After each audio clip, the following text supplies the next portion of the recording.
하나님은 모세와 여호수아를 통해 이스라엘 민족을 구원하셨습니다. 이집트에서 노예살이를 하던 민족을 불쌍히 여기셔서 출애굽, 그러니까 이집트에서 탈출을 시키셨고, 또 40년 동안은 광야에서 방황하긴 했지만 결국 가나안 땅으로 들어가게 하셨습니다. 이와 같이 이스라엘 민족을 출애굽시키시고 가나안 땅에 시키셨을 때에는 하나님의 계획이 있었습니다. 어떠한 계획이 있었느냐? 크게 두 가지로 생각할 수 있는데요. 첫 번째로는 죄로 가득 찬 삶을 살고 있는 족속들을 이 가나안 땅에서 몰아내는 것이 첫 번째였고, 또 하나는 이스라엘 민족으로 하여금 하나님의 왕국을 실현하는 것이 바로 두 번째 목적이었습니다. 때문에 이스라엘은 하나님께서 약속하신 땅을 정복하기 위해 믿음의 전쟁을 계속해서 치러야 했으며, 또 하나님의 왕국을 실현하기 위해 하나님을 잘 섬겨야 했던 것입니다. 그러나 이 사사기서 1장과 2장에서는 이 이스라엘이 이 임무에서 실패하였음을 보여주고 있습니다. 1장에서는 정복에 실패한 이야기가, 그리고 2장에서는 이스라엘의 배도의 이야기가 담겨 있는 것이죠. 이것은 결국 하나님을 온전히 신뢰하지 못했기 때문에 벌어진 문제인 것입니다. 이후 사사기서에는 이스라엘의 하강의 역사를 담고 있습니다. 그냥 하강하는 것이 아니라 추락하는 연이 이렇게 뺑뺑 도는 것처럼 일정한 사이클을 가지고 하강하는 그런 이스라엘의 역사를 보여주는데요. 아마도 보신 적이 있으실 겁니다. 제가 이미지로 한번 준비를 했는데요. 사사 사이클이라고 불리는 그런 그 이미지입니다.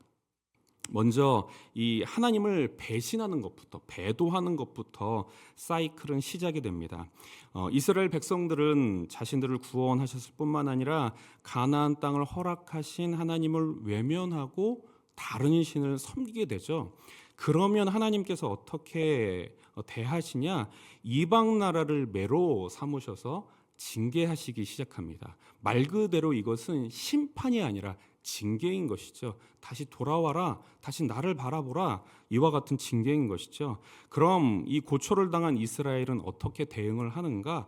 바로 이제 하나님의 이 목적에 따라서, 의도에 따라서 회개합니다. 그럼 하나님은 스스로 사사를 선택하시고 사사를 통해 구원을 허락하시죠. 그래서 매로 사용하셨던 이방 나라와의 전쟁에서 승리를 주시고 평화의 시대가 열리게 되는 것입니다. 언제까지 평화의 시대가 이어지느냐? 바로 그 전쟁에서 승리를 이끌었던 하나님께서 세우신 사사가 살아있을 때까지 평화의 시대가 유지되는 것이죠. 그러나 사사가 죽고 나면 다시 하나님을 배도하는 일이 벌어지는 것이 바로 이 사사기에서 벌어지고 있는 그런 역사의 이야기인 것입니다. 그런데 아까도 말씀드렸던 것처럼 가면 갈수록 상황이 나빠지는 것입니다. 하강하면서 이 사사의 사이클이 이어지는 것이죠. 하나님을 섬기는 태도와 그들의 거룩한 일상이 완전히 무너지는 것을 우리는 사사기 말미에서 확인할 수 있습니다. 사사기의 저자는 두 가지의 사건을 언급하고 있습니다. 꼭 이 시사고발 프로그램 있지 않습니까? 그것이 알고 싶다와 같은 그런 프로그램처럼 이스라엘의 현신을 확인할 수 있는 두 가지의 사건의 진상을 들춰내고 있습니다. 하나는 미가의 이야기고, 또 하나는 레위인과 그의 첩의 이야기입니다. 두 이야기가 정말 별로입니다. 정말 별로입니다. 설교에서 정말 이야기하고 싶지 않은 그런 이야기들이 등장을 합니다. 먼저 미가의 이야기인데요.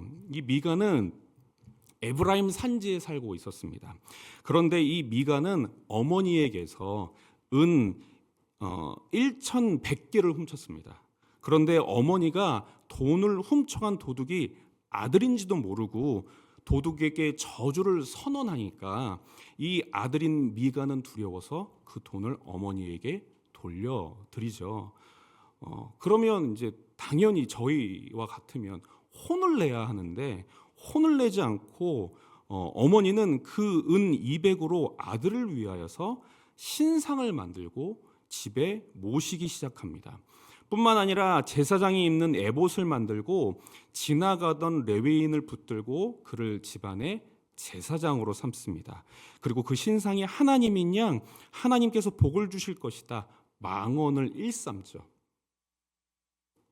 이야기가 잘 이해가 안 되시죠? 왜냐하면 인과관계가 전혀 없어요.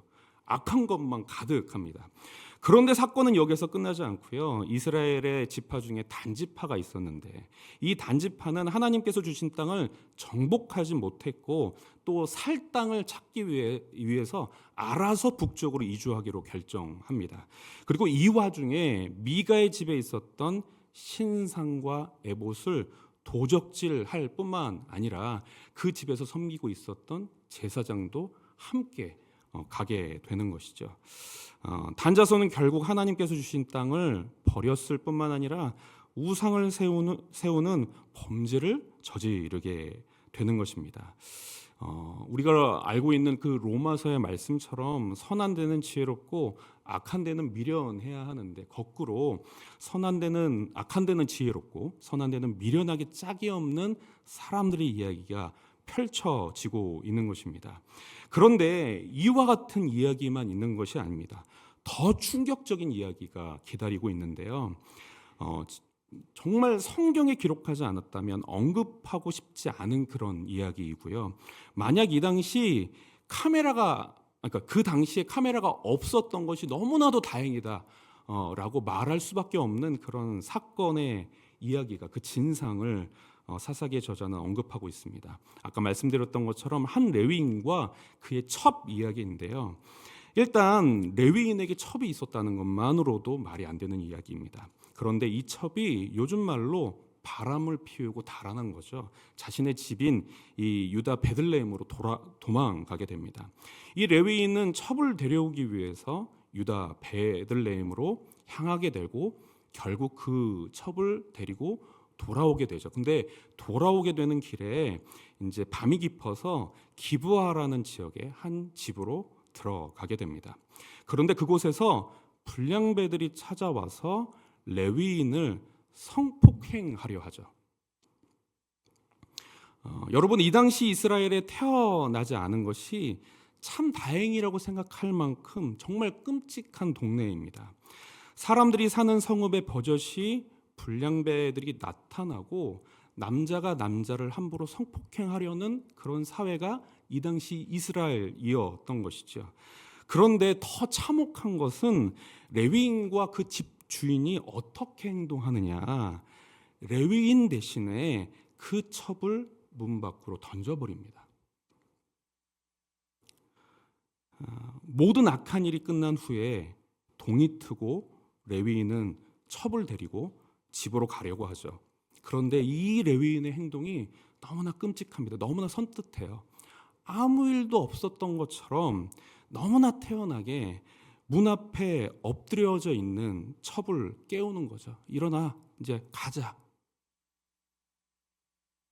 그런데 이 첩은 이제 이렇게 죽어 있었던 거죠. 아무 대답이 없자 그 첩을 집으로 끌고 와서 시체를 12도막을 내서 이스라엘 사방으로 보냅니다. 정말 이해가 안 되는 이야기 아니겠습니까? 결국 그로 인해서 내분이 일어나게 되고 기브아인들을 옹호했던 베냐민 지파는 거의 사라질 뻔했습니다. 600명의 장정을 제외한 거의 모든 남자가 살해되었기 때문이죠. 정말 충격적인 상황 아니겠습니까? 종교와 윤리는 완전히 무너지고요. 사회는 힘과 정욕이 판을 치는 그런 사회가 되어져 버렸습니다. 사사기의 저자는 이스라엘의 이와 같은 상태를 이렇게 설명을 합니다. 사사기 21장 25절의 말씀인데요. 제가 읽어드리겠습니다. 그때 이스라엘의 왕이 없으므로 사람이 각기 자기의 소견에 오른 대로 행하였더라. 여러분 이스라엘의 왕은 누구십니까? 사실 저는 처음부터 이렇게 정답을 말씀드리는 걸 좋아하지 않지만 너무나 뻔한 질문이기 때문에 여러분, 이스라엘의 왕은 누구십니까? 하나님이시죠. 그러나 사사시대를 살아가는 사람들은 하나님을 왕으로 모시지 않고 그가 명하신 바르고 행복한 삶의 법칙을 따르지 않았으며 하나님을 사랑하지 않았습니다. 그리고 그런 사회가 어떤 곳이 되는지를 우리는 사사기서의 말미에 있는 두 사건을 통하여서 목도하게 되는 것이죠. 사무엘서는 바로 이와 같은 시대적 배경으로 시작을 합니다. 물론 이 사사기서 사이에 룻기가 있기 때문에 이 사사기서와 사무엘서의 관계를 잘 모르시는 분도 계시겠지만 이 사무엘서는 사사기서와 이어지는 그런 역사를 가지고 있는 것입니다.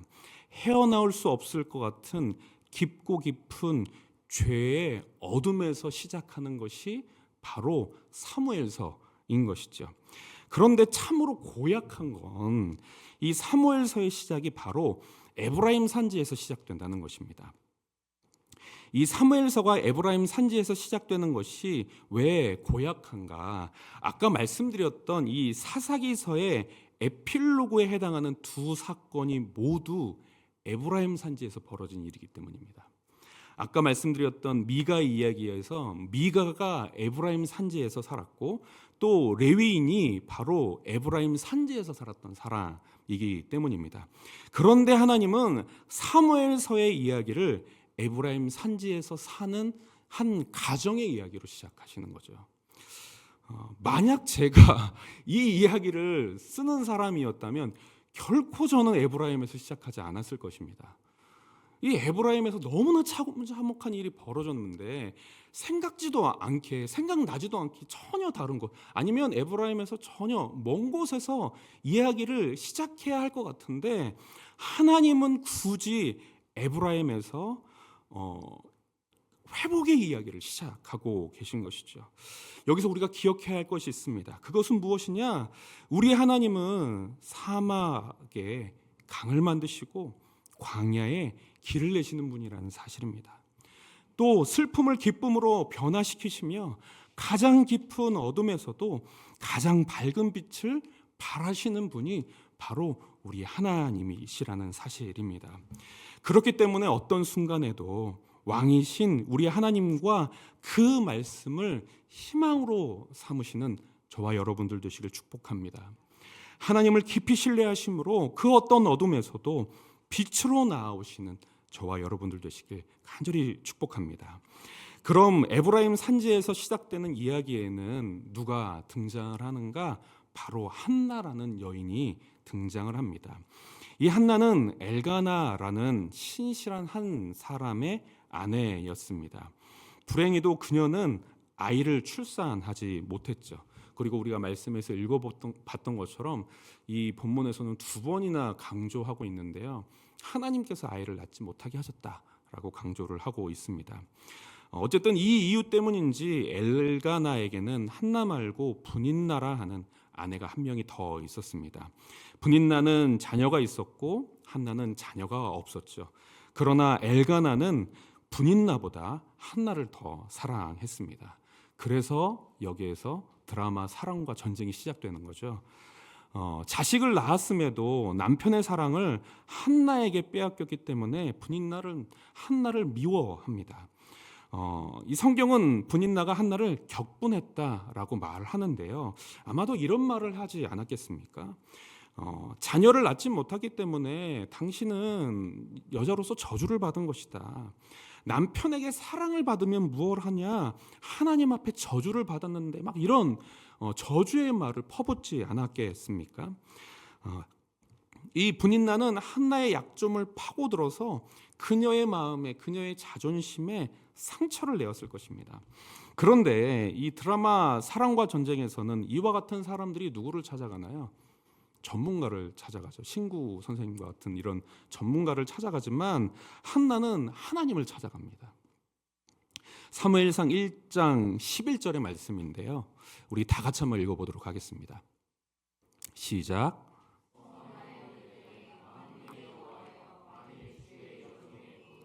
보시고 나를 기억하사 주의 주의 여종을 여종을 잊지 잊지 아니하시고 아니하시고 주의 주의 여종에게 여종에게 아들을 주시면 내가 그의 평생에 그를 여호와께 드리고 삭도를 그의 머리에 대지 아니하겠나이다.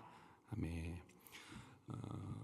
이 한나는 이와 같은 어려운 상황에서 엘가나라는 자신의 남편을 찾아가거나 혹은 다른 사람을 찾아간 것이 아니라 하나님 앞에 나아간 것이죠. 그런데 그 모습을 지켜본 엘리라는 대제사장에게는 그 모습이 매우 다르게 해석이 됩니다. 사무엘상 1장 13절에서 14절인데요. 제가 읽어드리겠습니다. 한나가 속으로 말하매 입술만 움직이고 음성은 들리지 아니하므로 엘리는 그가 취한 줄로 생각한지라. 엘리가 그에게 이르되 내가 언제까지 취하여 있겠느냐 포도주를 끊으라 하니. 그러니까 한나가 기도하는 모습을 보고 술에 취한 줄 알고 있는 것이죠. 이 한나가 이와 같은 모습으로 기도한 이유는 12절에 기록이 되어 있는데요. 우리 사무엘상 1장 12절의 말씀을 함께 읽어보겠습니다. 시작. 그가 여호와 앞에 오래 기도하는 동안에 엘리가 그의 입을 주목한지라. 여기서 이 한나가 기도한 모습을 표현하고 있는데요. 그가 여호와 앞에 오래 기도했다라고 지금 성경은 말하고 있는데요. 이와 같은 표현의 뜻은 하나님의 임재에 완전히 사로잡혀 기도했다라고 지금 성경의 기자는 말하고 있는 것입니다. 여러분 그런 경험 없으십니까? 아마 있으실 건데요. 여기 이제 계시는 분들 아마 대부분 이와 같은 경험이 있으실 텐데, 이 사랑하는 사람과 데이트를 할 때 사랑하는 사람 외에 다른 사람들은 모두 이렇게 배경이 블러 처리되는 것들을 경험해 보셨죠?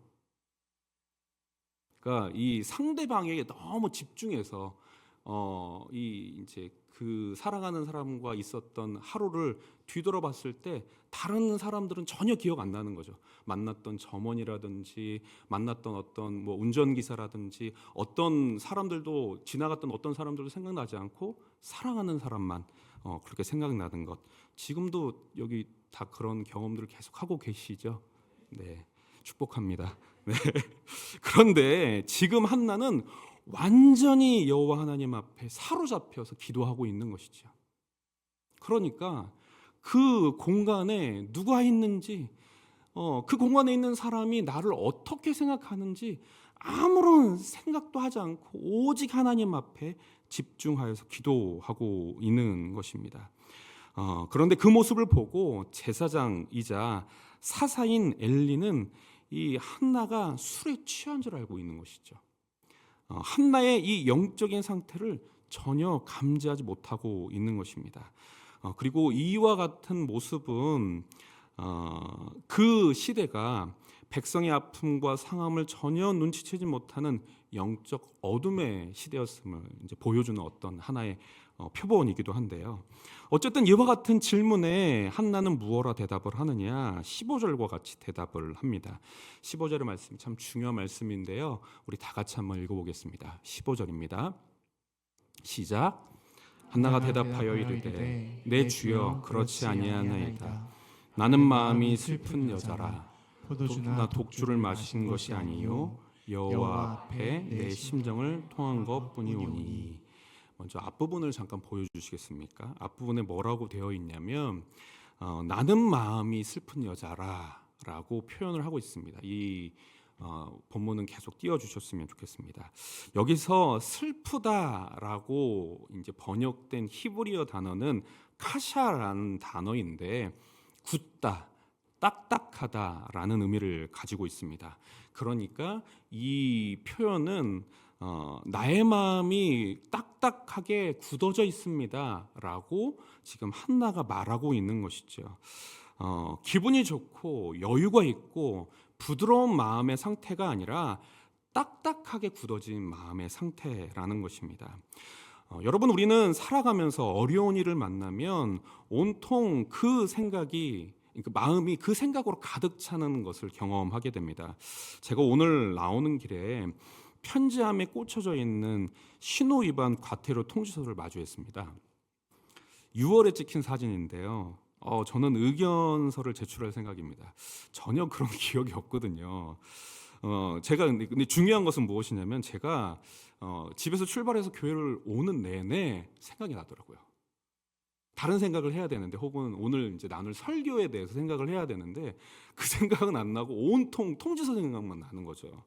언제였지? 어디를 가던 길이었지? 아무리 생각해도 그런 적이 없는 것 같은데 내가 어떻게 이 상황을 물어봐야 될까? 막 이런 생각들이 마음을 가득 채우는 것을 오늘 운전을 하면서 경험하고 왔습니다. 그런데 이 과태료는 인생에서 정말 작은 일 아니겠습니까? 이와 같이 작은 일에도 이 마음의 혼잡함을 경험하는데 더 큰 어려움을 만나게 되면 그 마음 한가득 그 어려움에 대한 생각 뿐임을 우리는 경험하게 됩니다. 마음의 여유가 없어지고요. 누가 옆에서 무슨 말을 해도 잘 들리지가 않고요. 들려도 잘 이해가 안 될 때도 있고요. 또 일이 손에 잘 안 잡히기도 하고요. 또 옆에 있는 사람들의 어떤 상황이나 어려움들이 눈에 잘 안 들어오는 그런 상황에 빠지게 됩니다. 왜 그렇습니까? 마음에 온통 어려운 일에 대한 생각이 가득 찼기 때문입니다. 그래서 마음에 여유가 없고 움직임이 없고 공간이 없고 빡빡한 거죠. 그 일로 인해서 걱정과 염려, 슬픔과 좌절의 목소리가 마음속에 가득하기 때문일 것입니다. 한나가 바로 이와 같은 상황 아니겠습니까? 그 마음에 이 자신이 아이를 낳지 못하고 분인나가 격분함으로 인하여서 그 마음 가운데 어려움이 가득했던 것입니다. 그런데 이 한나가 이어서 무엇을 했느냐? 이와 같은 상황에서, 마음이 굳은 상황에서 한나가 한 것은 무엇이냐? 이 1장 15절의 하반절인데요. 우리 다시 한번 읽어볼까요? 뒷부분을 보여주시겠어요? 함께 읽겠습니다. 시작. 여호와 앞에 내 심정을 통한 것뿐입니다. 그래서 한나가 무엇을 했느냐? 바로 여호와 앞에 자신의 마음을, 자신의 심정을 통했다. 내 심정을 통한 것뿐입니다. 라고 말하고 있는 것이죠. 여기서 심정이라는 히브리어 단어는 네페시라는 단어인데 영혼, 자기 자신, 그 사람의 모든 것을 의미하는 단어이고요.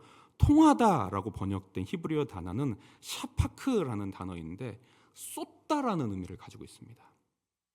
그러니까 지금 한나는 여호와 하나님 앞에서 무엇을 하고 있는 것이냐? 자신의 영혼과 자신의 전부와 자신의 내면을 하나님 앞에 쏟아내고 있는 거죠. 우리는 여기서 한나가 기도한 이유에 대해서 알 수 있습니다. 한나가 기도한 이유는 무엇인가요? 자신의 마음을 쏟고 있었던 것입니다. 물론 아들을 얻고 싶었던 마음도 있었겠죠. 그러나 더 중요한 것은 자신의 마음을 기울여서 자신 마음속에 가득한 생각을 하나님께 쏟아내고 있는 것이죠. 그리고 그 생각을 정리하시는 하나님을 만나고 싶었던 것 아니겠습니까? 내가 정말 저주받은 여자인 것인지, 내가 그래서 아이가 없는 것인지, 내가 분인나보다 정말 못난 여자인 것인지, 그리고 그 여인의 행동이 정당한 것인지 하나님 앞에서 확인하고 싶었던 것입니다. 그런데 우리도 경험해 본 것처럼 우리의 마음을 하나님 앞에 쏟아낼 때 하나님께서 어떻게 하시나요? 우리의 마음을 정리하시지 않습니까?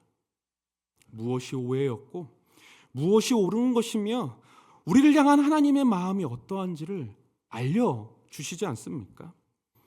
걱정과 염려, 슬픔과 좌절로 가득 찬 마음이 차곡차곡 접혀서 테트리스를 하는 것처럼 마음의 자리를 만들어주시는 것을 우리는 경험하지 않습니까? 오늘 한나의 기도는 고난을 만난 하나님의 자녀들의 기도가 어떠해야 하는지를 너무나 잘 보여주고 있는 것이죠. 이 시간 함께 귀한 말씀을 나누시는 모든 우리 귀한 성도분들에게 고난 앞에서 기도하실 때 우리의 이 기도의 목적이 내가 원하는 그 무엇을 하나님께서 이루어주시기를 원함으로 하나님 앞에 기도하는 것이 아니라 그저 내 마음속에 있는 것을 하나님 앞에 쏟아내기 위해 그리고 정리하시는 그 하나님을 만나기 위해 기도하시는 저와 여러분들 되시길 축복합니다. 그런데 예수님에게서도 동일한 기도의 모습을 우리는 확인할 수 있습니다. 십자가 앞에서 예수님께서 기도하신 그 기도의 내용인데, 기도의 내용을 보면 1차적으로 하나님 앞에서 예수님의 그 상황을, 그 마음을 쏟아내는 것을 우리는 볼 수 있습니다. 마태복음 26장 39절 상반절의 말씀인데요, 제가 한번 읽어드리겠습니다. 조금 나아가서 얼굴을 땅에 대시고 엎드려 기도하여 이르시되, 내 아버지여, 만일 할만하시거든 이 잔을 내게서 지나가게 하옵소서. 이 기도의 내용만 보면 십자가를 해결하는 것이 기도의 목적인 것처럼 보입니다. 그러나 그것이 그저 하나님께 마음을 쏟아내는 기도였음을 어떻게 알 수 있느냐? 하반절을 통해서 알 수 있는데요, 우리 하반절의 말씀을 다 같이 읽어보도록 하겠습니다. 하반절입니다. 시작. 그러나 나의 원대로 마옵셨고 아버지의 원대로 하옵소서 하시고. 목적이 십자가라는 죽음과 고통의 잔을 지나가는 것이 아니라 그저 하나님께 마음을 쏟아내는 것이 예수님의 기도의 목적이었던 것이죠. 그러니까 예수님께서 뒤이어서 이렇게 기도하시는 것입니다. 그러나 나의 원대로 마옵시고 하나님의 원대로 하옵소서. 내 마음에 이와 같은 소원이 있지만 이 마음은 그저 받아주시고 결국에 하나님의 뜻이 이루어지기를 원합니다 라고 예수님께서 기도하고 계시는 것이죠. 뿐만 아니라 이 본문은 그 고난 중에 하나님께 마음을 쏟는 사람이 어떤 사람인지도 또한 알려주는데요, 어떤 사람이냐? 바로 이런 생각을 가지고 있는 사람인 것입니다. 하나님 앞에서 나의 생각이 다루심을 받겠습니다. 나의 잘못된 생각을 정리하고 옳은 생각에는 힘을 내어서 하나님 앞에서 힘을 얻겠습니다. 하나님 앞에서 위로를 얻겠습니다. 하나님의 뜻대로 나의 삶을 인도하여 주시옵소서라고 생각하는 사람인 것이죠. 이것을 다시 한번 정리하면 하나님이 평강과 정의의 왕이시오니 하나님께 승복하겠습니다 라는 태도를 가지고 하나님 앞에 기도하셨다는 것입니다. 그래서 한나는 하나님께 이 마음을 쏟아낸 후에 근심하지 않죠. 사무엘상 1장 18절인데요, 우리 18절의 말씀을 제가 읽어드리겠습니다. 이르되 당신의 요종이 당신께 은혜 입기를 원하나이다 하고 가서 먹고 얼굴에 다시는 근심빛이 없더라. 그러니까 이 한나가 아이를 낳고 나서 그 얼굴에 근심빛이 사라진 것이 아니라 하나님께서 그 기도를 들으심을 알고 그 마음 가운데 근심빛이 없어진 것이죠. 왜냐? 하나님께서 그 마음의 쏟음을 들으셨기 때문입니다. 이와 같은 이유 때문에 사무엘서는 한나의 이야기로 시작을 합니다.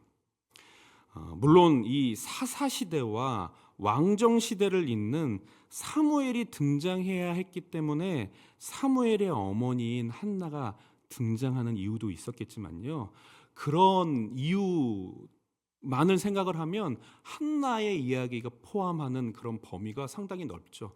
1장과 2장에 걸쳐서 한나의 이야기가 그려지고 있는데요, 그러니까 이와 같이 한나의 이야기가 그려진 이유가 분명히 있는데 그 이유는 무엇이냐? 한나의 이야기는 흉악한 죄로 인해 깊은 어둠에 처한 이스라엘이 어떻게 회복할 수 있는지를 가르쳐주는 아주 중요한 이야기인 것입니다. 하나의 샘플인 것이죠. 그것이 무엇이냐? 평강과 정의의 왕이신 하나님께 온전히 순복하는 것. 아까 말씀드렸잖아요. 사사기서가 어떻게 정리가 됩니까? 이스라엘의 왕이 없으므로 각자의 소견에 오른 대로 행했다라고 라고 이렇게 끝나고 있지 않습니까? 이처럼 왕이신 하나님은 인정하지 않고 소견에 오른 대로 살아가는 것이 아니라 하나님의 뜻과 하나님의 법대로 살아가는 것이 바로 이스라엘이 회복할 아주 가장 중요한 방법임을 이 한나의 이야기를 통해 보여주고 계신 것입니다. 여러분의 인생의 왕은 누구십니까?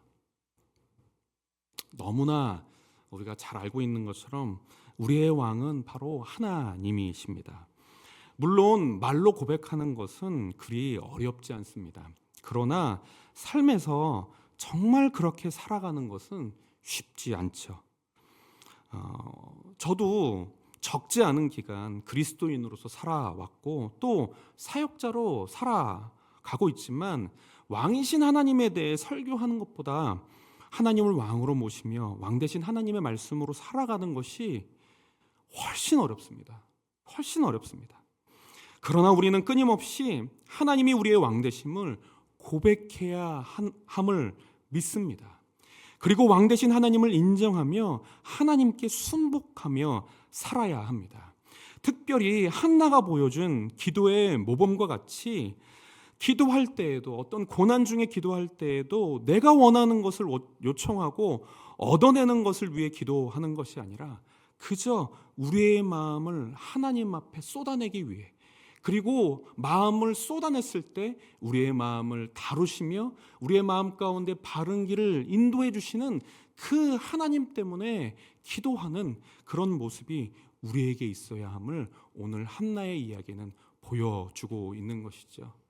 그래서 이 한나의 이야기가 이스라엘의 역사의 모범이 되었던 것처럼 이 한나의 이야기가 우리의 인생의 모범 되어지기를 소망합니다. 우리의 평생에 이 왕이신 하나님을 모시며 특별히 고난 중에 우리가 기도할 때 우리가 얻을 그 무엇을 위하여서 기도하는 것이 아니라 그저 하나님 앞에 우리의 마음을 쏟아놓고 하나님의 다루심을 겸허히 받는 저와 여러분들 되시길 축복합니다.